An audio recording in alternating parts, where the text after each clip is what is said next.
GST considerations while finalizing the audit. CA Akshay Satra. Finalization of accounts.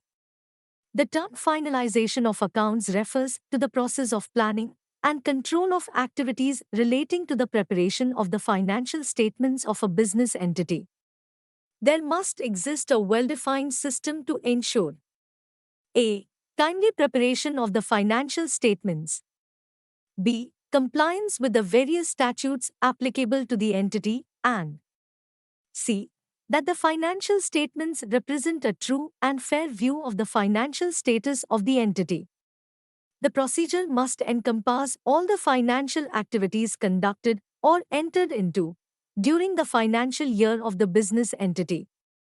Impact of GST law on finalization of financial statements.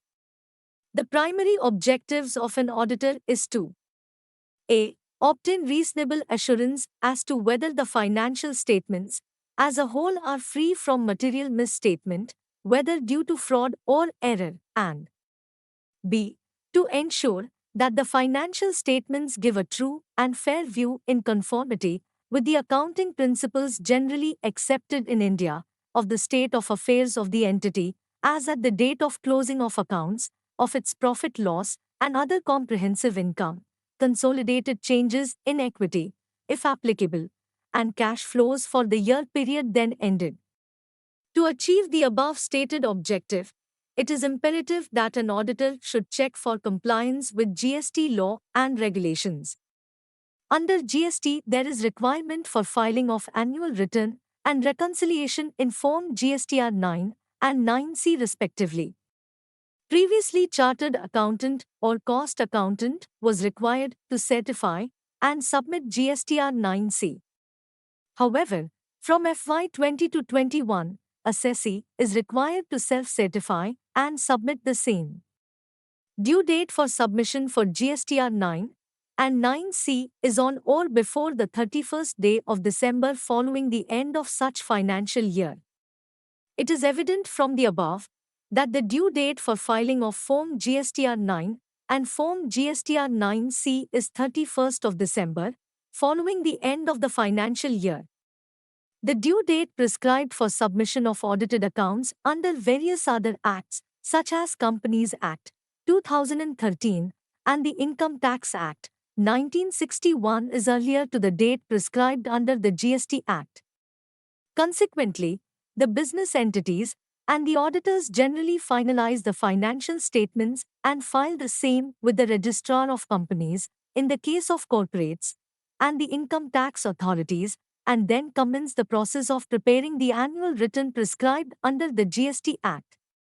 This process may not be the right approach, as errors of omission and commission noticed during the GST audit process may result in material misstatement of the financial statements affecting the true and fair view of the same. Points to be kept under consideration at the time of closure of financial statements. Now we will discuss area-wise audit approach for finalization of accounts with GST perspective. Sales. Test of scope of supply, Sec 7. One should check whether the income on which GST has not been discharged does fall within the scope of supply or not. 2. Whether tax invoice issued correctly. Sec 31 provides format and requirements as per which tax invoice should be issued. 3. Applicable exemptions. Sec 2. 47. Exempt supply. Sec 2. 78. Non-taxable supply. In case any income is not offered under GST, then whether the said income is exempt or non-taxable under GST or not is to be checked. 4. Determining the point of taxation in terms of the time of supply provisions laid down by law, Sec 12 and Sec 13. Determining the liability to tax in terms of the value of supply provisions laid down by law, Sec 15. 6. Determining the place of supply of goods and services to pay the tax correctly to either the central or state government. 7. Correct classification of the goods and then services as per HSN SAC. 8. Applying the correct rate of tax changes in rate over the period, Sec 14. 9. Whether rate for any product is under inverted duty structure. If yes, then refund claimed or not. X. Impact of discounts on GST. 11. Impact of GST on advance received. There is requirement under GST wherein GST is to be discharged on advance received against supply of services.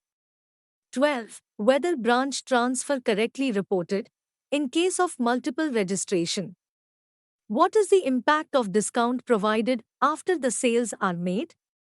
Discount offered can be reduced from the transaction value if there is a written agreement entered into before or at the time of supply, mentioning the discount conditions and timeline, and the discount offered can be linked to the supply invoice for which it is made. Action points for auditor. The auditor should review the GST invoice returns filed with GST authorities, inform GSTR1 and ensure that the data presented are appropriate. The auditor should also understand the methods, processes, and controls around preparation of data obtained for different registrations. An auditor, at the time of finalization, has to verify the impact of cross-utilization of services, if any, for an entity registered in multiple states and should ensure that proper liability is accounted and discharged as per the provisions of the Act. The auditor must satisfy himself that the entity has classified according to the relevant chapter the goods dealt by it. In case there is a difference in the chapter heading, GST liability may vary and, if material, would affect the true and fair view of the financial statements. The auditor must verify the nature of discounts provided by the entity to its customers and review the corresponding impact on the GST liability. The various types of advances like security deposit, retention money, advance for material and advance for services will have different impact on GST. The auditor should carefully investigate every type of advance and review its standpoint from the perspective of GST and conclude before finalizing the financial statements. Purchase expense. I. Whether the expenditure on which ITC is claimed is for furtherance of business or not is to be checked. One of the primary conditions for claiming ITC is that the goods or services received by the company should be used in the course of furtherance of business. 2. For the purpose of claiming ITC, the entity should be in possession of the tax invoice or debit note or any other document issued by the supplier. Sec 16(2). 3. It should have received the goods or services or both. Sec 16(2). One important aspect to be noted by the auditor is to deal with a situation where the tax authorities allege non-receipt of goods or services.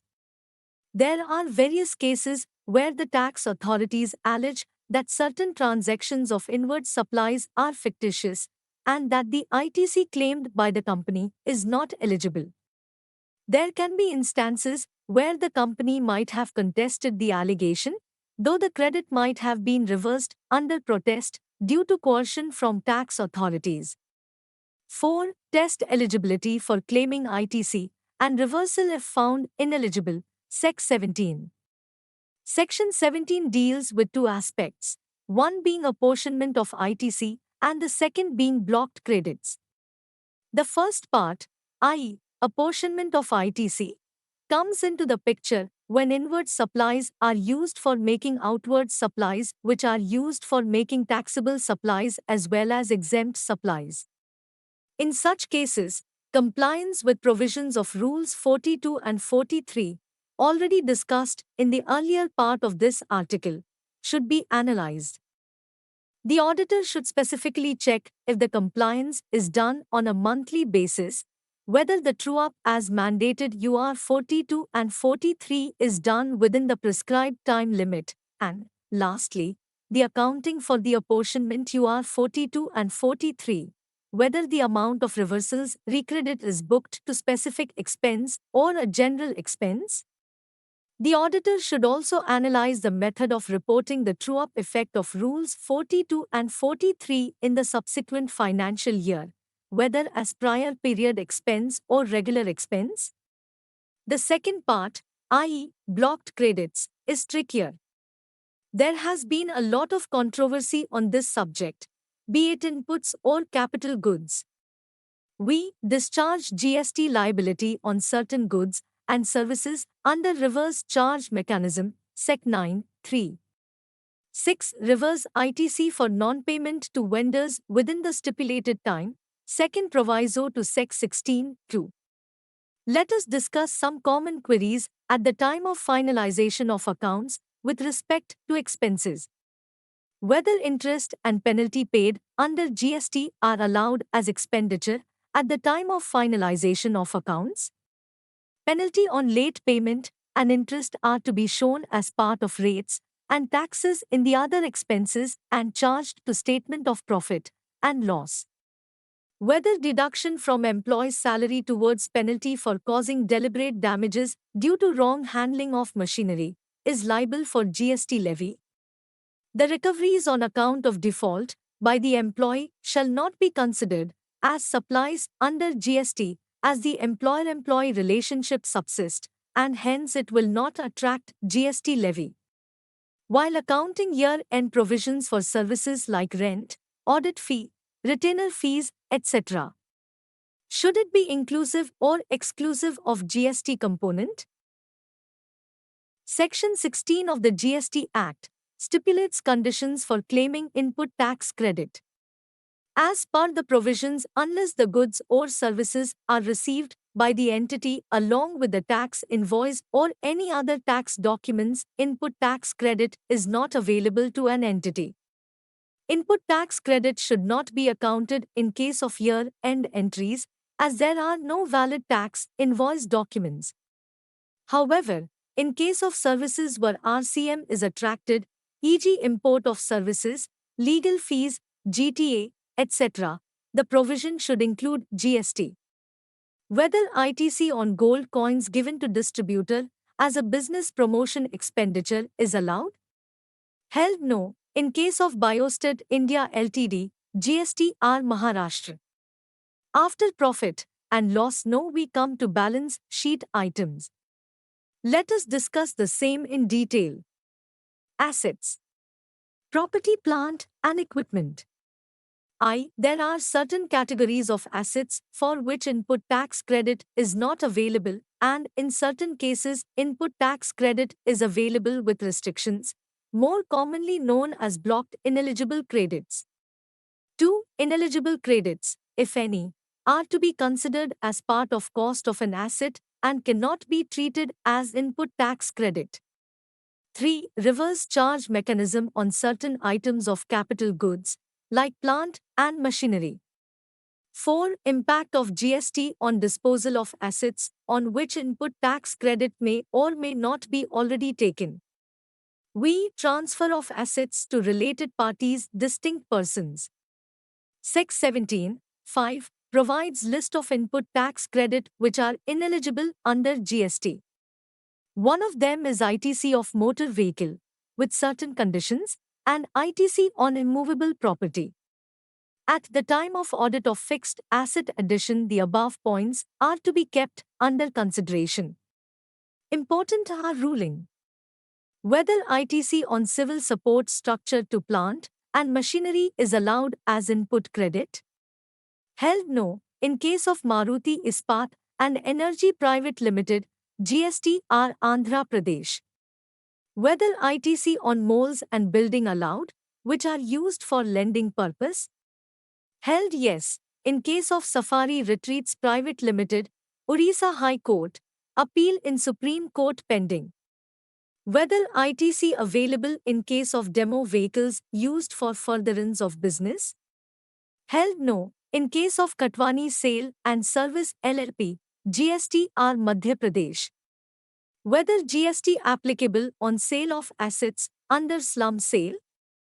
Held no. In case of MS, Innovative Textile Ltd, GST R Uttarakhand. Whether GST applicable in case of sale of assets by liquidator in case of defunct company? Held yes. In case of Muncie Oils and Grains PVT, Ltd, GSTR West Bengal. Note: if assessee is into the business of 100% export of goods, services, then ideally, he must not claim input on capital goods and must capitalize the same, as same is not eligible for refund in case of exports without payment of tax. Inventories. ITC on goods in transit. ITC will be available only when goods are received. Important from booking of purchase, disclosure of goods in transit in financials. 2. Goods at third party. It must be noted that the goods sent to the job worker must be returned to the principal within prescribed time limit. Sec 19. An entity has not received goods as on 31st March for which invoice from the vendors are dated before 31st March. Whether input tax can be taken in the present scenario? Section 16, 2b of the CGST Act mandates that input tax credit in respect of any supply of goods, services shall be available to the registered person after he has received such goods, services. Therefore, input tax credit cannot be taken in the present scenario. Whether GST is to be included in the calculation of closing stock? GST should not be included as part of closing stock, as GST paid on purchases lying in closing inventory.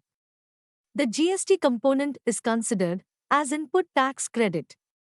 As per as to valuation of inventories, any recoverable duties will not be considered as part of cost of inventory.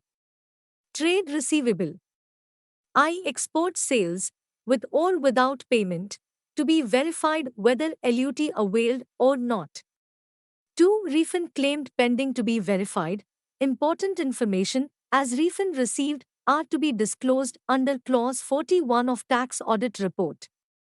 3. BRC for foreign remittance received are to be checked as same are important for claiming refund. Liabilities. Trade payable. Foreign creditors. 1. Should verify the impact of import of services and where applicable should review whether RCM has been properly discharged. 2. Domestic creditors. To check whether payment made within 180 days or not. Contingent liability. In order to identify whether there is any contingent liability on account of GST or not, one must check for any non-compliances with regards to following. Whether any show cause notice demand notice issued by GST department. 2. Whether EWA bill issued along with sale invoice or not. 3. Whether tax invoice issued as per requirement under GST law or not. 4. Whether any delayed payment of GST without interest is made or not. Whether any ineligible ITC credit is claimed or not. 6. Whether ITC claimed in GSTR 3B is within limit of 5% as available in GSTR 2B or not. Points mentioned above summarize major common non-compliance with GST law and how to spot and rectify the same.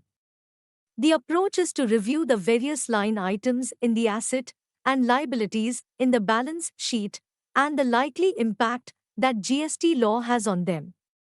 Now, after discussing area-wise key points with respect to finalization of accounts GST perspective, let us now discuss points to be kept under consideration at the time tax audit report with GST perspective.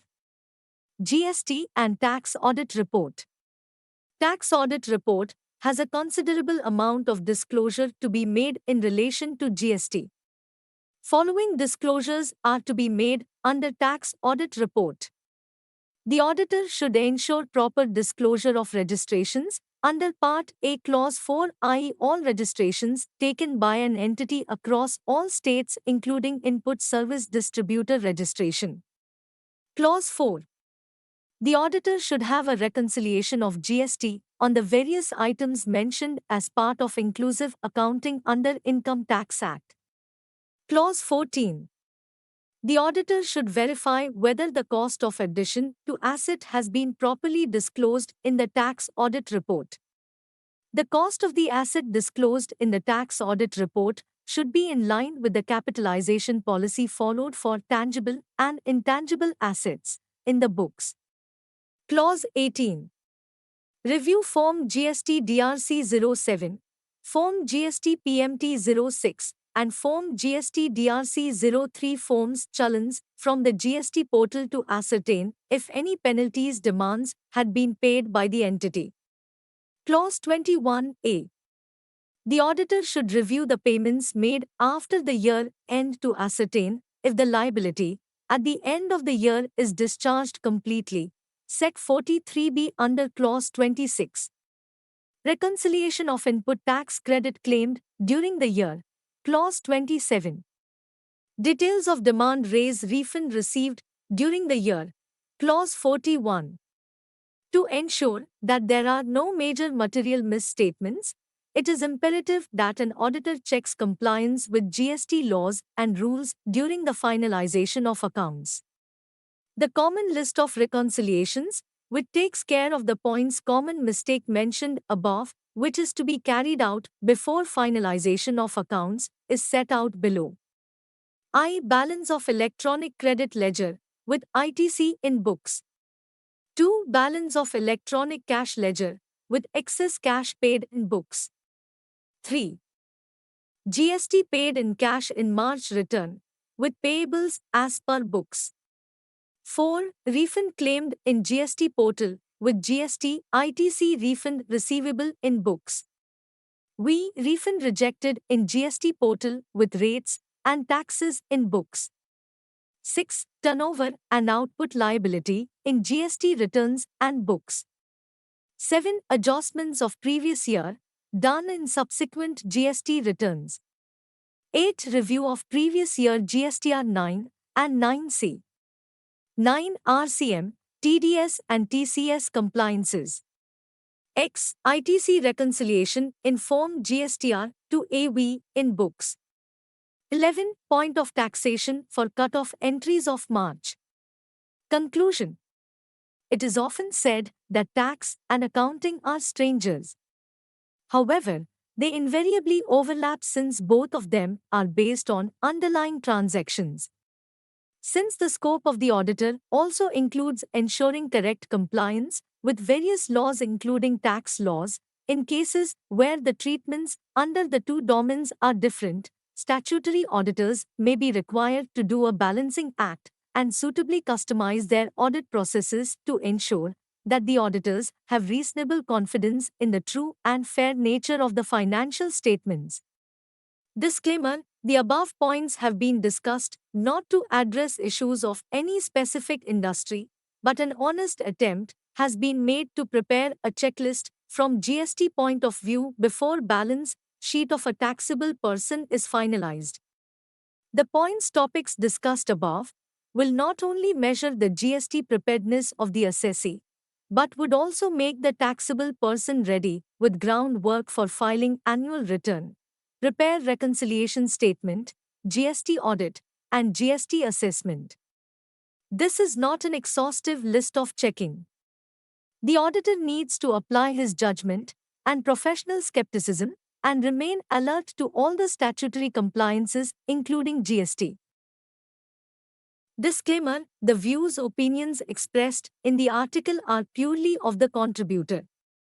The readers are requested to take proper professional guidance before abiding the views expressed in the update.